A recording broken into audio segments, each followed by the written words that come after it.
Katia, exercice, sur, l'assemblage. On va être dans l'atelier, maintenant Assembly Design. Premier exercice proposé sur, un ensemble de serrages où on va construire les premières contraintes et assembler des pièces les unes avec les autres de manière à, créer des liaisons mécaniques et voir comment on peut bouger une pièce par rapport à l'autre tout en paramétrant. On va voir donc, à travers ce tuto, comment insérer des composants, créer des contraintes entre les composants et mettre à jour, l'assemblage, chose qu'on fera relativement souvent. Encore une fois, il y a des éléments qui sont critiquables et on verra quelles sont les notes que l'on peut apporter par rapport à ce qui est proposé et par rapport à ce qu'on peut faire en réalité.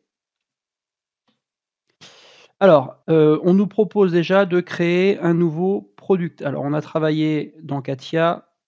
Mon Katia, je vais retourner dedans. On est en conception mécanique. Pour faire une pièce, on est dans Part Design. Ici, on va passer dans Assembly Design. La différence entre les deux, vous voyez au terme d'icône, c'est que là, j'ai un engrenage, une roue dentée, et là, j'en ai deux, donc j'ai la possibilité de mettre plusieurs pièces.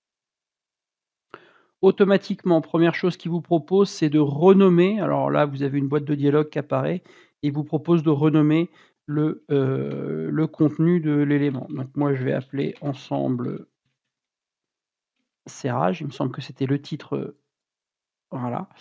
Et je retrouve mon arbre de construction ici, qui est construit. Dans mon arbre de construction, j'ai,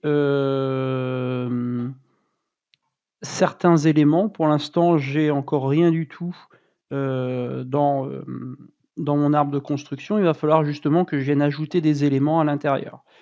Si je regarde un tout petit peu au niveau des barres d'outils existantes, j'ai des barres qui sont grisées ici. Ça, c'est une barre qui va être très importante, la barre d'outils contraintes qui va me permettre de créer mes assemblages. Et oui, il y a une deuxième barre qui est très importante aussi, c'est outils de product structure, celle qui va me permettre d'insérer les différentes pièces dans mon assemblage.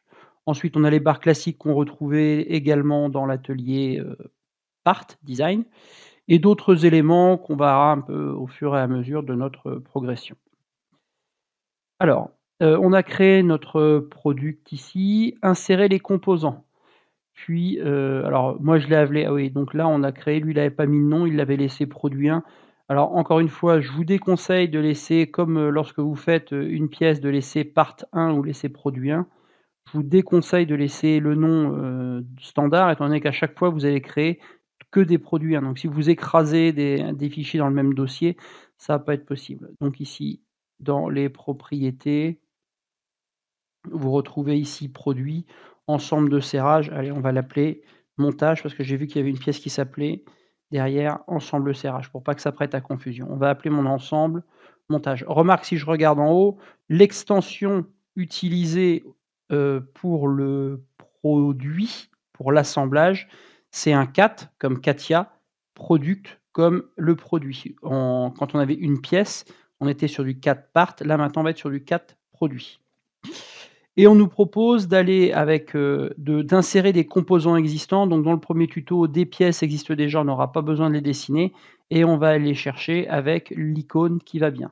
Et on va insérer donc la cale, l'ensemble serrage, la plaque et le socle. Remarque, à l'intérieur d'un assemblage, je peux insérer un autre assemblage et c'est le cas ici. Donc cale, ensemble de serrage, plaque et socle. C'est parti, je clique ici sur montage et je vais insérer des composants existants. Je vais faire le lien avec les éléments qui m'intéressent et chercher mon dossier. Mes pièces Assembly Design, elles sont là. Je suis sur mon TD 1 ici et on me demandait d'insérer la cale, l'ensemble de serrage, la plaque et le socle. Donc là, je peux étendre ma sélection avec la touche contrôle et faire ouvrir, ou sinon laborieusement, je peux faire 4 fois la commande. Qui peut le plus, peut le moins. Voilà, je vais créer tous mes éléments. Je vais insérer, pardon, tous mes éléments. Alors si vous êtes en surbrillance, vous vous positionnez sur l'élément et vous voyez qu'en surbrillance, le nom des pièces qui correspondent. Voilà, donc j'ai bien mes différents éléments. Autre remarque, si je veux déplacer ma pièce ici, je prends ma boussole, mon compas, je prends le carré rouge qui est dessus et à ce moment-là, ma boussole devient verte. C'est-à-dire qu'elle est liée à la pièce et à ce moment-là, je peux déplacer ma pièce suivant les 2 directions, 3 directions. Je peux également la faire tourner sur les 3 orientations possibles, comme ceci. Quand j'ai terminé mon déplacement, je prends ma boussole et je la mets juste à côté d'une pièce, dans le vide, et elle retrouve automatiquement sa pièce. Deuxième possibilité, vous allez voir qu'on va l'utiliser pas mal quand on va être dans les assemblages. Pour déplacer les pièces de manière assez facile, vous faites un clic droit, positionnement automatique sur l'objet sélectionné. Ici, vous connaissez la pièce que vous voulez bouger, par exemple la plaque, et là, automatiquement, ma boussole est liée à ma pièce. Donc si je veux bouger ma plaque, je prends ici et automatiquement, ça va bouger. Si je prends ma cale, je prends ici et ça va bouger directement ma cale. Et à ce moment-là, j'ai pas besoin d'aller toucher ma pièce au départ. On va revenir avec l'option standard et on verra après comment on peut se déplacer. Donc première chose, j'ai bien inséré mes éléments. Quand j'ai fait ceci, une chose très importante, c'est la sauvegarde. Auparavant, on se contentait quand on avait une pièce de faire un enregistré ou un enregistré sous. À partir du moment où vous avez plusieurs pièces, cette stratégie-là, elle n'est pas viable et elle n'est pas intéressante. On va passer par une gestion des enregistrements. Cette gestion des enregistrements, elle va me permettre à partir du moment où je vais sauvegarder mon montage, de sauvegarder toutes les pièces qui vont avec. Gestion des enregistrements. Alors là, il me fait apparaître beaucoup, beaucoup de choses. Alors c'est pas facile à lire et à appréhender comme ça, mais si je lis ici, il m'indique que, bien, j'ai le montage 4 product qui n'est pas encore sauvegardé parce qu'il n'a pas de chemin de sauvegarde et que les autres pièces ici sont déjà existantes dans un dossier. Effectivement, j'avais un dossier qui s'appelait 01 serrage et à l'intérieur de ces dossiers, j'avais les pièces. Donc ce que je vais faire, c'est que je vais enregistrer sous mon montage. Je vais l'enregistrer au même endroit, je suis bien sur mon bureau, dans mon dossier serrage et je vais sauvegarder mon montage au même endroit. Et là, il vient faire coller automatiquement. Je vérifie, il colle bien tout. Remarque, dans les actions qu'il va réaliser, pour l'instant, il vient sauvegarder simplement le montage. Or, quand je sauvegarde mon montage, mon assemblage, si je fais des modifications sur mes pièces, il faut aussi qu'elles soient prises en compte. Donc, pour cela, on va cliquer sur propagation de répertoire et automatiquement, il va venir sauvegarder toutes les pièces qui sont liées à l'assemblage. On n'a pas terminé, il faut valider par OK et lorsqu'on va valider par OK, on va avoir une barre de progression qui va m'indiquer alors là, vous avez un assemblage qui est relativement sommaire avec peu de pièces, donc ça risque de défiler assez rapidement. Si vous avez plusieurs pièces, vous allez voir que la sauvegarde, elle est progressive. Voilà, la gestion des enregistrements, elle est faite. Je peux vérifier ma sauvegarde ici, dans mon assemblage ici, je vérifie bien la date et l'heure de ma sauvegarde.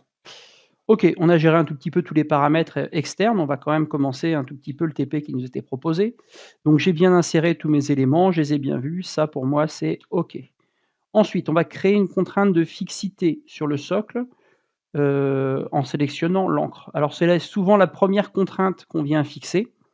Donc moi ici, le socle ici, je vais prendre mon socle et je vais ajouter une contrainte de fixité. C'est-à-dire que toutes les pièces vont avoir un déplacement relatif par rapport à cette pièce-là et ma pièce, mon socle, normalement ne bougera pas. Remarque, à partir du moment où j'ajoute ma contrainte de fixité, ici, j'ai la boîte d'outils contraintes dans mon arbre de construction qui s'est développé et il m'indique bien qu'il a posé une contrainte de fixité sur le socle. Raison de plus pour bien renommer vos pièces, parce que si vous laissez toutes vos pièces avec le nom part 1, part 1, part 1, bah ici, quand vous allez avoir édité vos contraintes, ça va être plus compliqué de s'y retrouver. Deuxième chose, je regarde sur ma visu graphique, ici, j'ai ajouté, il y a une encre ici qui est apparue pour indiquer la contrainte de fixité. C'est tout simplement le symbole qui correspond à la contrainte de fixité.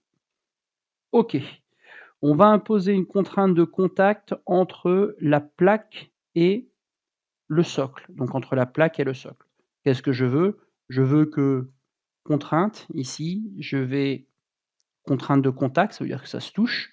Alors à chaque fois, vous avez toujours ce premier message, ça ne plus afficher, fermé. Donc je suis bien entre mon socle et ma plaque. Alors ici, la contrainte, elle a bien été posée. Sous CATIA, vous avez la possibilité de faire toutes vos contraintes sans que la mise à jour de votre assemblage se fasse. C'est-à-dire que vous avez la possibilité de faire la mise à jour à la fin et donc de ne pas avoir un élément qui est surchargé. Si vous voulez aller actualiser tout ça, il y a le bouton ici qui va en mise à jour complète. Vous cliquez dessus et la mise à jour se fait. Comme vous voyez, entre parenthèses, dans l'infobulle, on vous indique avec le CTRL U en raccourci clavier, ça fonctionne aussi. Si je clique sur mon bouton, il m'indique bien que maintenant les deux surfaces de mon socle et de ma plaque sont en contact. Alors on a simplement positionné le contact, on n'a pas orienté notre plaque et on ne sait pas encore comment elle est positionnée.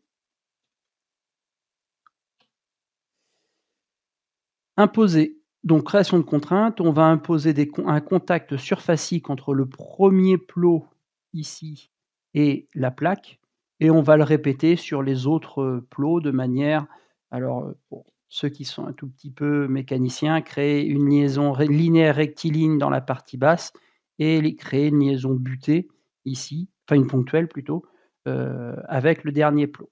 Alors c'est parti, il nous a proposé de créer ou d'utiliser l'outil ici qui était le contact surfacique. Alors on va prendre le contact surfacique ici. Donc le contrainte de contact ici entre, je vais prendre mon plot comme ça et mon plan ici. Là, je suis bien à l'extérieur de mon plot, donc je me mets bien en externe et je valide par OK. Alors on a la possibilité, si on veut, pour vérifier au fur et à mesure, d'actualiser, et on va le voir ici, quand on a actualisé ma contrainte.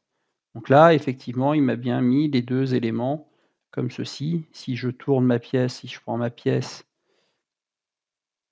je prends ma boussole, je prends ma pièce, je fais tourner ma pièce, je la bouge comme ça. Je l'ai bougée dans mon assemblage. Si je fais ma mise à jour, il me colle bien ma pièce contre mon plot. On va réitérer, on va recommencer ici avec le deuxième plot, comme ceci, en contrainte externe par rapport, alors là, j'avais déjà cliqué sur le dessus, donc on va refaire. Il faut bien qu'il n'y ait aucune sélection qui soit faite. Je reprends ma pièce entre mon cylindre et le plan. Je suis bien en contact externe, je valide par OK. Voilà, donc là, effectivement, j'ai créé ma liaison linéaire rectiligne. Ma pièce, elle va glisser contre mes 2 plots. Par contre, il faut que je vienne la coller contre mon dernier plot ici. Je vais créer ma dernière contact ici, entre mon plot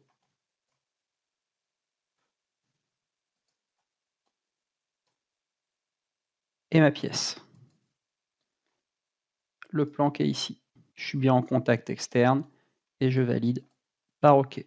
Je termine avec ma dernière mise à jour et ma pièce, elle est bien en appui. Si je regarde comme ceci, ma pièce est bien en appui sur les 3 plots et elle est bien bloquée sur mes 3 plots. Je retrouve bien aussi la liste de mes contacts ici qui m'indique que j'ai bien créé des contraintes. Alors quand vous cliquez dessus, elle apparaît en surbrillance, vous la voyez apparaître en surbrillance en dessous pour savoir quelle contrainte, à quoi correspond la contrainte. On va retourner dans notre PowerPoint, on fait nos mises à jour, c'est ce que j'ai fait au fur et à mesure ici. Ensuite, une contrainte de contact entre la cale et le socle. Alors, on va poser notre cale. Bon, notre cale, c'est une cale d'appui, sur notre socle. Et on va venir poser notre cale ici, donc une contrainte de contact entre mon socle et le dessous de ma cale. Je peux actualiser. Voilà, ma cale, elle a bien été, si je me positionne comme ceci, je vois que ma cale, elle a bien été alignée avec mon plan. Et ensuite, on va nous proposer de créer des contraintes de positionnement entre ma cale et le socle. Donc ma cale, si je regarde, elle est rectangulaire. Le grand côté, ici, c'est celui qui est positionné à 17 mm par rapport au bord. Et de l'autre côté, j'ai aussi une contrainte de 17 mm par rapport au bord. Donc on va aller voir ici. On va créer une contrainte de distance. Alors là, c'est le bouton qui est à côté, distance ici, entre la face de mon montage et l'élément qui était ici. Ici, on m'a indiqué 17 millimètres. Alors 17 millimètres, tout est relatif, ça dépend dans le sens où vous faites vos sélections. Là, si on regarde ce qui se passe, si je mets 17 millimètres, là, le 17 millimètres, il me le met dans ce sens-là. Donc moi ici, le 17 millimètres, ici, je vais l'éditer et on va mettre du -17. Voilà. Et donc la même chose, alors pour éviter d'avoir l'élément qui va défailler, je vais le reprendre comme ceci et je vais demander la distance. Alors là, si je mets entre là et là, il me propose directement une valeur positive. J'actualise et ma cale, elle est bien positionnée par rapport à mon montage à 17 millimètres. J'ai fait ma mise à jour, on est OK. Ensuite, on va utiliser la fonction coïncidence avec l'axe de la vis et l'axe du trou. OK. Donc là, la coïncidence, c'est celui qui est ici. Vous allez voir par la suite qu'en fait, j'utilise beaucoup la coïncidence. Quand vous créez la coïncidence, vous venez chercher dans le trou et à un moment donné, il vous indique l'axe, comme ici. Et là, ici, on vient chercher là, clac, et il nous a bien créé notre coïncidence et on l'a bien trouvé. Si on vient faire notre mise à jour, il positionne maintenant notre élément au-dessus. Si on se met en vue de dessus, voilà, l'élément, il est bien au-dessus de mon trou.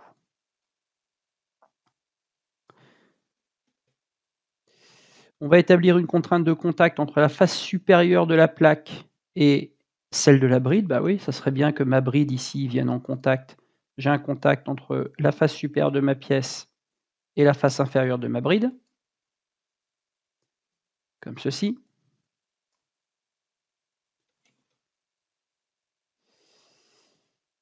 Et on va imposer une contrainte de parallélisme pour que ma bride soit parallèle à mon côté, au côté du montage. Donc là déjà, je peux faire ma mise à jour.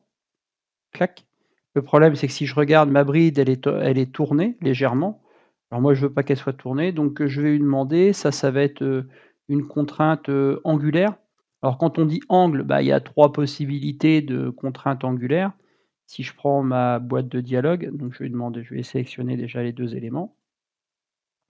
Lui, il peut les poser perpendiculairement, parallèlement ou avec la définition d'un angle bien particulier. Si je bascule ici en parallélisme, ici, il va automatiquement, quand je vais mettre à jour, orienter les 2 surfaces l'une parallèle à l'autre.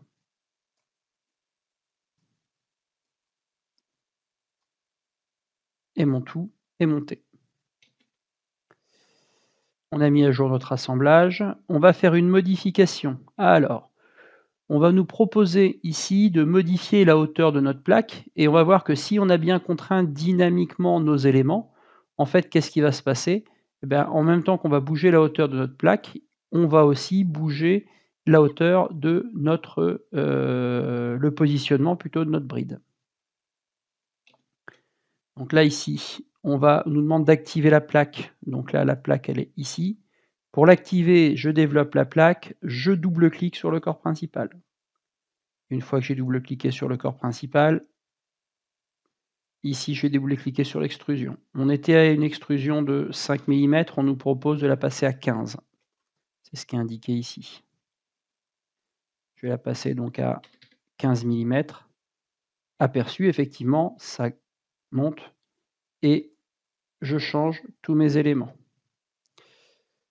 Alors là, vous allez dire: «Il y a un problème». Bah, l'avantage, c'est que normalement ici donc là actuellement, j'ai travaillé sur ma pièce. Ça veut dire on travaille sur la pièce. D'ailleurs, si on regarde, en double-cliquant sur ma pièce ici et en double-cliquant sur extrusion, j'ai perdu les icônes de l'assemblage. Je suis plus dans l'assemblage. Je travaille sur une pièce dans un assemblage, mais je suis repassé dans l'atelier Part Design. Pour repasser dans l'atelier ici, 4 Product, je double-clique sur montage et je rebascule dans mon atelier. Et là, par rapport à ce que j'avais fait, il me propose de faire la mise à jour. Je fais la mise à jour ici et il y a bien tous les éléments qui changent ici et ma mise à jour se fait bien correctement. On a terminé le premier TP pour l'assemblage.